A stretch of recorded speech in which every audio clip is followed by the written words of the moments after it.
This roster was constructed to have multiple runs and a title, multiple cracks, and we all knew that when we signed up for that, and so we're going to do our best to take those shots. And every year is different. Every year is different. With the chemistry we had last year, it won't be the same as the chemistry this year.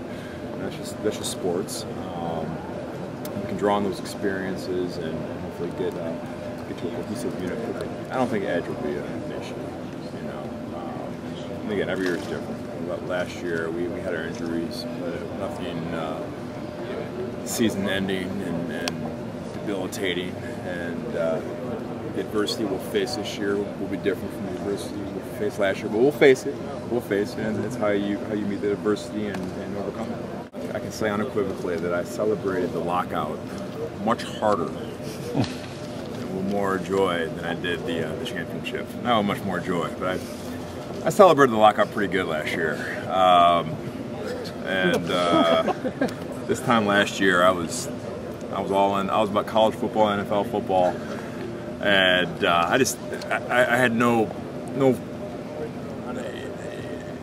frame of. I had no baseline really last year, so I didn't know when the season was going to start.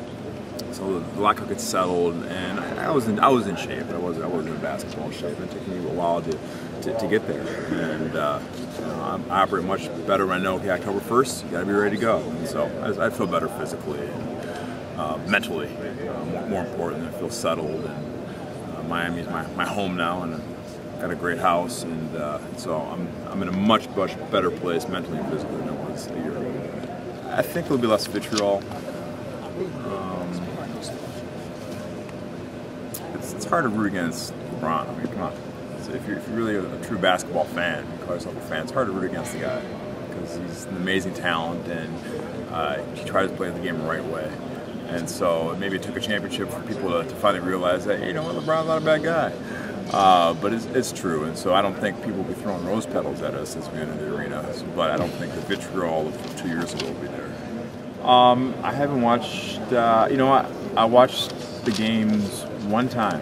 It was a marathon on NBA TV, and I was having people over, and I was playing bartender actually. So I was watching over my shoulder. I was trying to take care of playing host,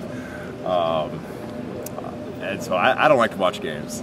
Even my games, even games I play well, I just don't. I think I look funny on television. Even that one. I'll watch that when I'm retired. Not sick of champagne. I've shown the Heat did a great internal video of the run and of the celebration. I've watched that, but not the game itself. I hope that they give the offensive floppers the same amount of time and dedication that they're going to do to the defensive floppers. Because flopping's a problem. Flopping is a silent killer. I mean, come on. I mean, I knew it. It really is a silent killer. And 4 out of 5 doctors will think. Well, I mean, it'll be interesting to see how they administer that, because every team sends in 20 calls a game already for the referees for Mike Bantam to review.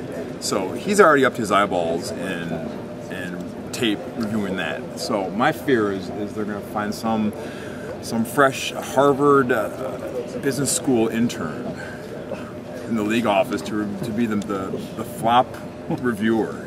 You know, this flop czar. The flop czar. Right. Fresh out of HBS, and you know, his or her highest level of basketball probably be intramural.